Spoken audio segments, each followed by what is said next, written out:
Hola, en esta oportunidad vamos a hablar de las vías de resíntesis de ATP, pero específicamente vamos a hablar de la vía aeróbica a partir de los lípidos. Antes de comenzar a abordar esta temática, quería mostrarles esta imagen donde podemos ver que tanto los lípidos, los hidratos de carbono o las proteínas pueden generar la resíntesis de ATP a partir del sistema aeróbico.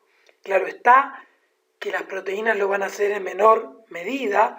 También sabemos que los hidratos de carbono por medio de la glucosa pueden utilizar otra vía como es la anaeróbica láctica o la glucólisis rápida o simplemente llamada glucólisis citosólica. Y vemos que los lípidos van a también por medio del sistema aeróbico poder generar acetil-CoA para que luego entre al ciclo del ácido cítrico o de Krebs y finalmente en la cadena de transporte de electrones, siempre con el objetivo de resintetizar ATP. En esta imagen también podemos ver que muchas de las vías tienen conexiones. Por ejemplo, los triglicéridos, luego de romperse en ácidos grasos y en glicerol, vemos que el glicerol puede introducirse en la vía de la glucólisis o incluso en la gluconeogénesis. Además, también sabemos que a partir de la glucosa generar ácidos grasos. Por último, las proteínas, sabemos que las proteínas están formadas por aminoácidos y estos aminoácidos también pueden ingresar en el ciclo de Krebs, incluso como varios intermediarios dentro de este ciclo. Vemos que los triglicéridos tienen distintos procesos para llegar al acetil-CoA.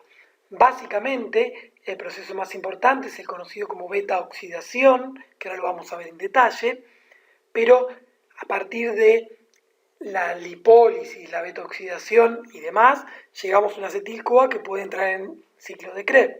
Habíamos visto que la glucosa, a partir del ácido pirúvico, podía convertirse en acetil-CoA para ingresar en ciclo de Krebs. También tenemos que conocer que este acetil-CoA puede llegar a generar lo que se llama cuerpos cetónicos por medio de la vía de los ácidos grasos. También lo vamos a ver brevemente.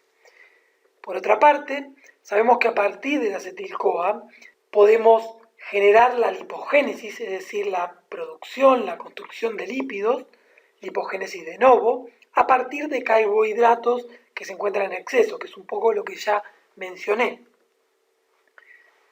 En cuanto a los carbohidratos, podemos obtener glucosa a partir del lactato, bien, siendo que la vía es la opuesta, a partir del piruvato, en la dirección opuesta, a partir del glicerol, en esta dirección, y a partir también de algunos aminoácidos o del oxalacetato que estaba en el ciclo de Krebs. Finalmente, sabemos que los aminoácidos esenciales solo lo podemos obtener a partir de la ingesta exógena de alimentos, no los podemos producir, pero además existen aminoácidos considerados no esenciales, que esos sí los podemos producir a partir de los esenciales. Dicha esta introducción, pasamos a la temática específica de esta charla. Vamos a hablar del sistema aeróbico. Sabemos que necesita de un combustible para generar ATP. Este combustible puede ser los tres que vimos previamente. Los más utilizados de estos tres combustibles son las grasas y los carbohidratos. Los aminoácidos se utilizan para generar energía, pero en menor medida y en situaciones particulares. El comburente es el oxígeno extraído del aire atmosférico. Este es un agente oxidante o comburente, es un compuesto químico que oxida a otra sustancia en reacciones de reducción-oxidación. El oxígeno es el oxidante que se reduce y gana electrones. Ya lo vimos cuando vimos ciclo de Krebs y cadena de transporte de electrones, específicamente en la cadena de transporte de electrones. La liberación de energía y la resíntesis de ATP por parte del sistema aeróbico se realiza siempre en la mitocondria. Estamos hablando de procesos mitocondriales. Siempre que sea aeróbico, es mitocondrial. Para que funcione este sistema, se necesita la presencia de oxígeno el cual tiene que ser incorporado en el organismo, y esto ocurre por el sistema respiratorio a través de la ventilación mecánica, y este oxígeno es transportado hacia las mitocondrias por el sistema cardiovascular. Algunas funciones de los lípidos, desde ya anticipando que no es un tejido pasivo y que tiene muchas funciones. Vamos a nombrar algunas y nos vamos a quedar principalmente con la energética. Entonces, la función a la cual vamos a hacer referencia en esta presentación es la energética.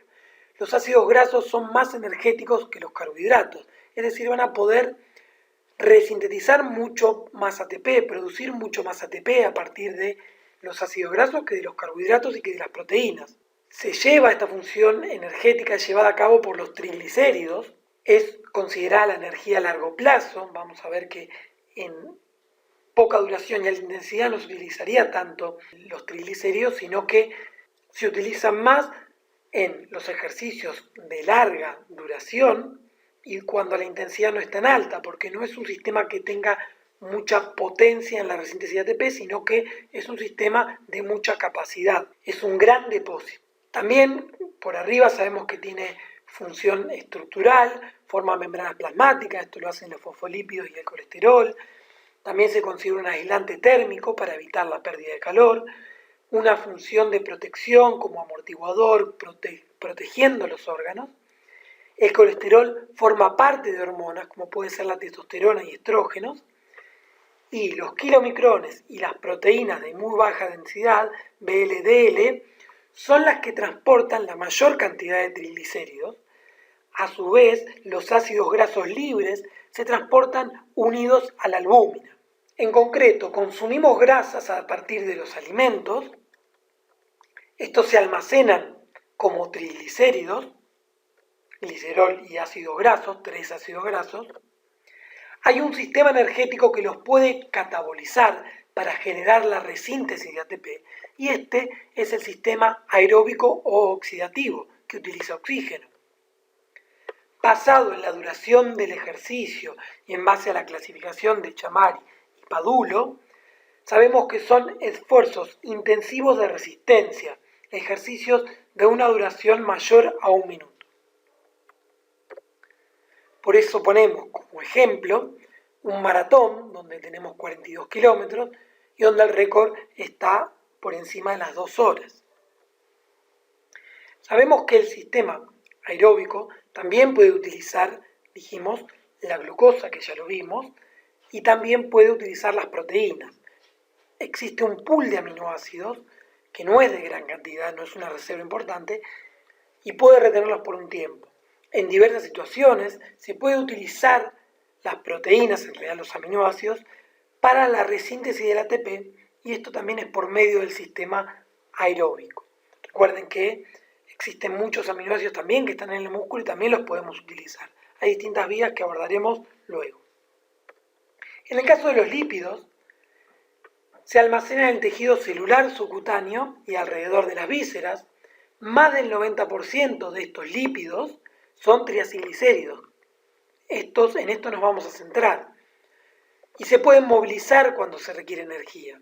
El tejido adiposo está constituido por células denominadas adipocitos. Los adipocitos tienen muchas funciones, pero entre otras funciones es que reservan triacilglicéridos. Los triglicéridos intramusculares, los que están en el músculo, son reservados en menor cantidad en el interior de las fibras musculares y están cerca de la mitocondria, precisamente para que los puedan utilizar. Pero recuerden que es poca la cantidad de esta reserva, sino que el tejido adiposo es el que realmente reserva los triglicéridos. Los ácidos grasos se unen a la albúmina, que es una proteína, para poder viajar en la sangre. Los ácidos grasos son oxidados en la mitocondria y provienen de distintas vías. El tejido adiposo, que ya dijimos, los triglicéridos intramusculares también pueden abastecernos de ácidos grasos, y los triglicéridos plasmáticos. ¿Qué factores pueden limitar la oxidación de las grasas? La oxidación de las grasas tiene distintos pasos. Tenemos, el primer paso es la lipólisis, que ahora vamos a abordar. Otro paso es el transporte de los ácidos grasos a través de la sangre, de los ácidos grasos dentro de la célula muscular y de los ácidos grasos dentro de la mitocondria. El tercer paso o factor es la oxidación de los ácidos grasos en el proceso denominado beta-oxidación y luego en el ciclo de Krebs, que ahí, dentro del ciclo de Krebs, ya comparte, es lo mismo que lo que se vio previamente cuando hablamos del ciclo de Krebs. Desde acetil-CoA en adelante, ya los pasos son los mismos para todos los macronutrientes. En esta diapositiva, tomada de Chicharro en 2017 y en base, esta también diapositiva en base a Onsari, vemos en esta imagen de Chicharro cómo en el tejido adiposo tenemos los triglicéridos y por medio que ya anticipamos de una enzima, la lipasa hormonosensible, que es estimulada por ejemplo por las catecolaminas, este triglicérido se divide en glicerol y ácido graso que va a ir a la sangre. De la sangre el ácido graso que era transportado por la albúmina puede ingresar al músculo para convertirse en acetil-CoA y producir ATP. Primer paso, vamos a arrancar con la lipólisis. En primera instancia, esta lipólisis es el proceso mediante el cual los lípidos son transformados para producir ácidos grasos y glicerol. Lo vemos acá, ácidos grasos y glicerol. Esto es la lipólisis. La lipólisis de los triglicéridos almacenados se lleva a cabo por la lipasa hormonosensible, LHS, esta que tenemos acá. El resultado de la lipólisis es que se liberan al torrente sanguíneo ácidos grasos libres y glicerol.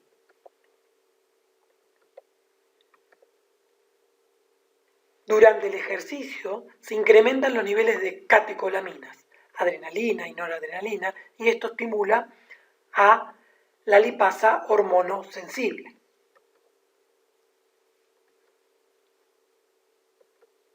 También se activa por concentraciones elevadas de cortisol. Recuerden que el cortisol también puede ser proteolítico, es decir, que favorezca la ruptura de las proteínas, y también se activa por concentraciones bajas de insulina. Estamos hablando de la lipólisis. Por su parte, el glicerol, para degradar los triglicéridos, sabíamos que se separan glicerol y en 3 ácidos grasos. Este proceso, denominado lipólisis, es llevado a cabo por las lipasas. El glicerol se va a convertir en gliceraldehído 3-fosfato y entrará en la ruta de la glucólisis para obtener ATP, o puede entrar en esa misma ruta pero en el sentido de la producción de nueva glucosa, es decir, en la gluconeogénesis.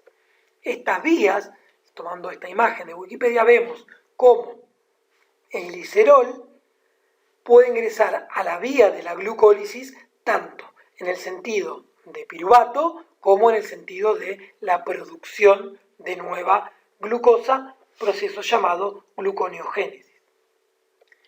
¿De qué va a depender? Bueno, depende de las necesidades del organismo. Si necesitamos sintetizar y resintetizar ATP, va a tomar la vía de la glucólisis, y si necesitamos producir nueva glucosa, va a ir para gluconeogénesis.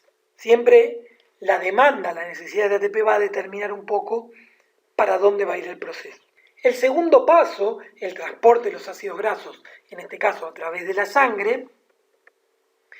Sabemos que el flujo sanguíneo al adipocito es importante para remover los ácidos grasos. Ese es un primer punto.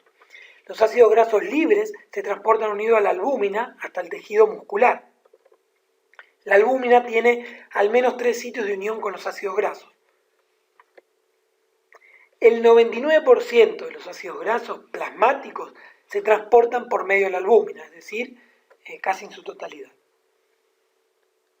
¿Cómo es el transporte de los ácidos grasos dentro de la célula muscular?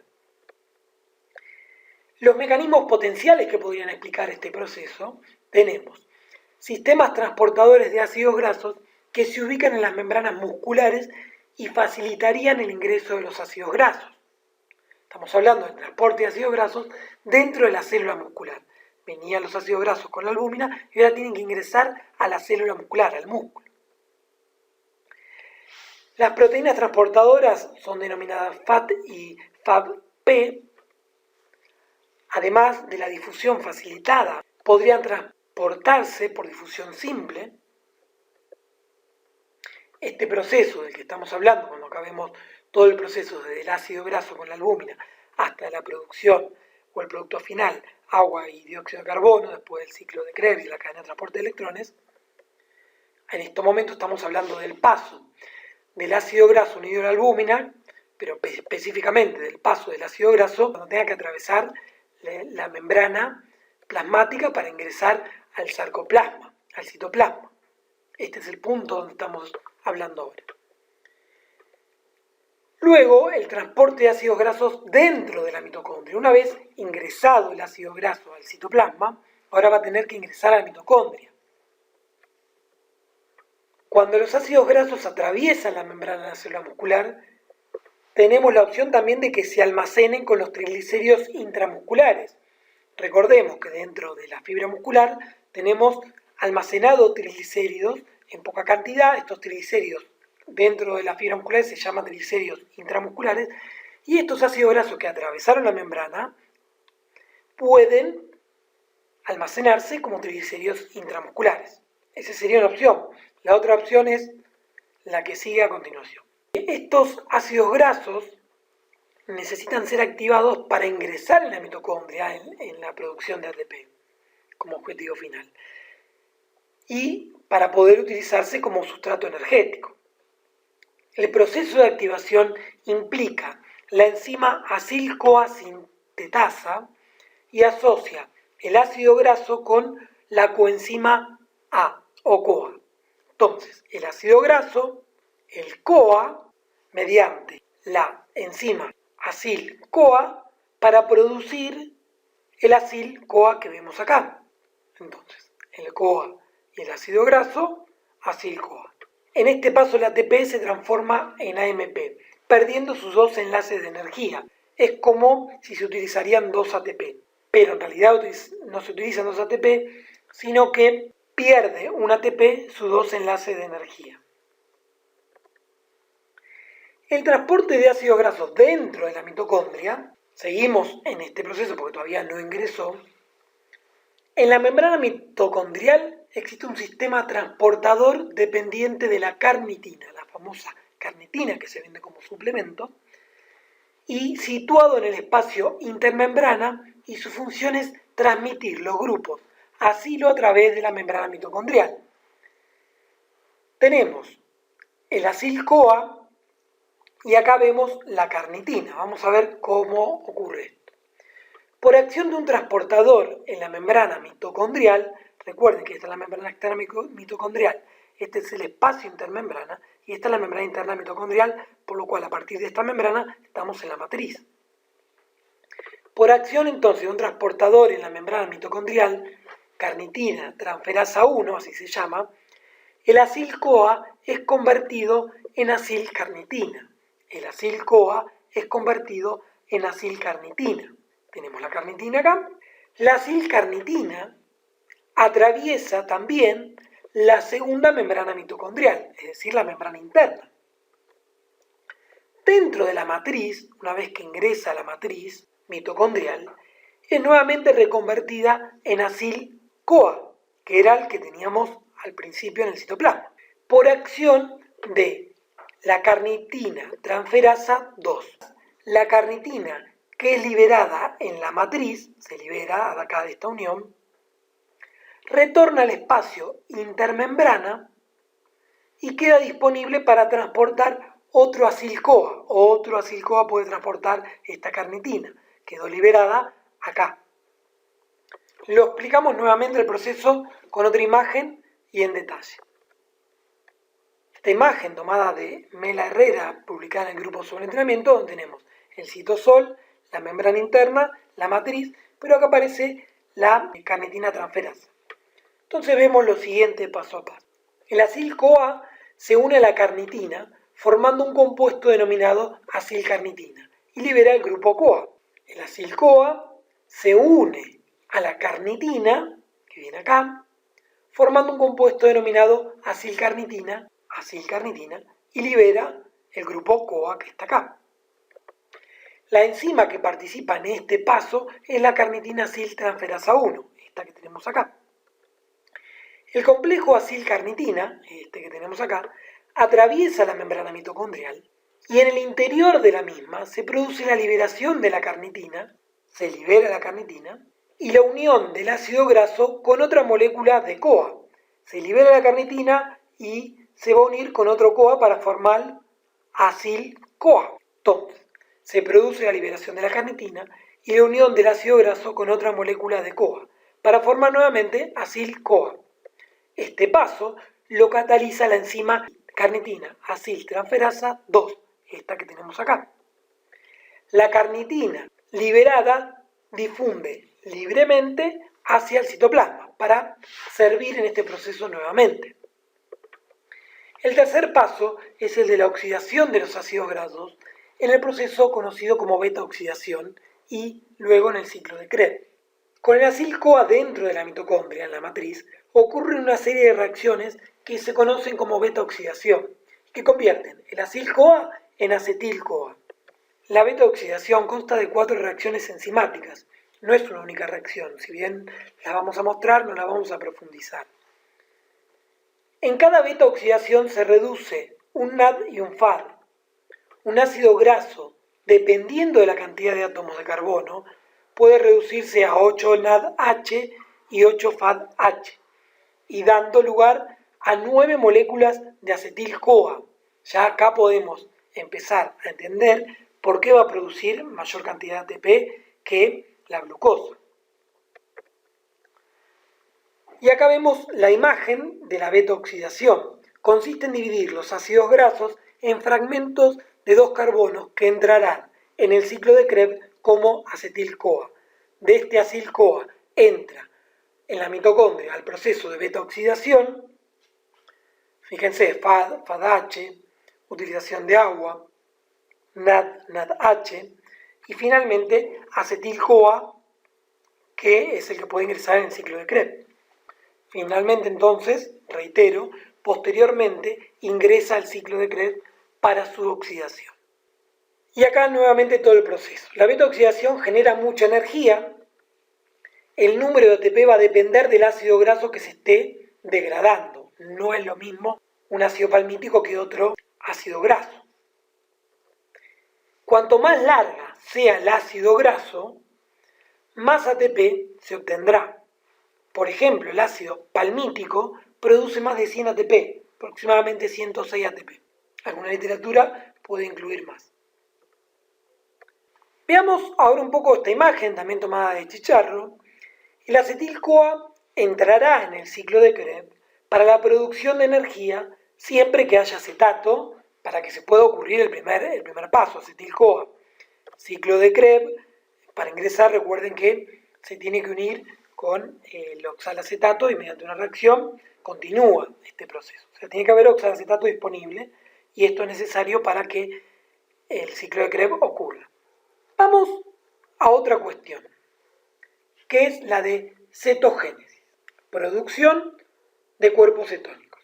El acetil-CoA en situaciones de inanición o diabetes se usa para el metabolismo de los cuerpos cetónicos, dado que no habrá suficiente oxalacetato disponible en ese escenario. Entonces veamos, los ácidos grasos dentro del hígado, acetil-CoA, formaron acetoacetato y de este también hidroxibutirato. Estos dos se consideran cuerpos cetónicos. El proceso de inanición es una grave reducción en los nutrientes, en vitaminas, en la ingesta de energía, es la forma más extrema de malnutrición, como consecuencia de la prolongada insuficiencia de alimentos. Se caracteriza por la pérdida extrema de peso y debilidad extrema. Fíjense que esta es una de las condiciones de las que estábamos hablando. Y la otra es la diabetes. Sabemos que la insulina es una hormona que ayuda a que la glucosa entre en las células para suministro de energía. En el tipo 1, el cuerpo no produce insulina directamente, y en el tipo 2, que es el más común, el cuerpo no produce suficiente cantidad o no usa la insulina de manera adecuada. Sin suficiente insulina, la glucosa permanece en la sangre. Recuerden que hay otro transportador muscular como son los GLUT4. Entonces, abordando el proceso de cetogénesis, sabemos que parte de los ácidos grasos movilizados se dirigen al hígado, donde se degradan y forman cuerpos cetónicos. Los cuerpos cetónicos son, el nombre, el acetato y el hidroxibutirato. Los cuerpos cetónicos van a ir a la sangre y luego pueden ingresar al músculo. Cuando los depósitos de glucógeno muscular y hepáticos disminuyen, aumenta la producción de cuerpos cetónicos. Recuerden que si no ingerimos o no tenemos como macronutrientes los hidratos de carbono, va a ser un favorecedor de esto. Los factores que aumentan la liberación de ácidos grasos a la sangre son el ayuno, el ejercicio prolongado de mucha duración, las dietas con bajo contenido de hidratos de carbono, los bajos niveles de insulina. Estos son los factores que aumentan la liberación de ácidos grasos a la sangre. En el hígado se pueden formar triacilglicéridos y convertirlos en acetil-CoA, como vemos en la imagen, para introducirlos al ciclo de Krebs. Pero si se excede la capacidad de la mitocondria, se excede la cantidad de mitocondrias que hay, o hay poca cantidad de elementos intermedios, como puede ser el oxalacetato para que este ciclo de Krebs ocurra, el acetil-CoA se transforma en acetato y en hidroxibutirato. Estos cuerpos cetónicos se pueden transformar luego, viajando por la sangre y entrando en el músculo, se pueden transformar en el músculo en acetil-CoA para incorporarse al ciclo de Krebs y producir energía dentro del músculo. El oxalacetato es el primero en el ciclo de Krebs. Se ha agotado, por ejemplo, para suplir el proceso de la gluconeogénesis. Si no hay glucosa y hay que producir nueva glucosa, el oxalacetato pudo ir por esa vía de producción nueva de glucosa. Entonces sería ese un mecanismo que explique el aumento de los cuerpos cetónicos. No es saludable que haya muchos cuerpos cetónicos en el cuerpo. Si bien es poco el aporte de energía que producen normalmente, pueden incluso abastecer de energía a las neuronas. La producción total de energía por parte de los cuerpos cetónicos es baja. La producción total, en cuanto a la producción de ATP, es considerablemente parecida a la que puede producir una glucosa cuando se transforma en acetil-CoA, de piruvato acetil-CoA. Pero en total la producción es baja. Situaciones extremas como las que vimos pueden hacer que aumente la cantidad de cuerpos cetónicos y esto puede generar complicaciones graves. Bueno, hasta acá hemos llegado con esta presentación.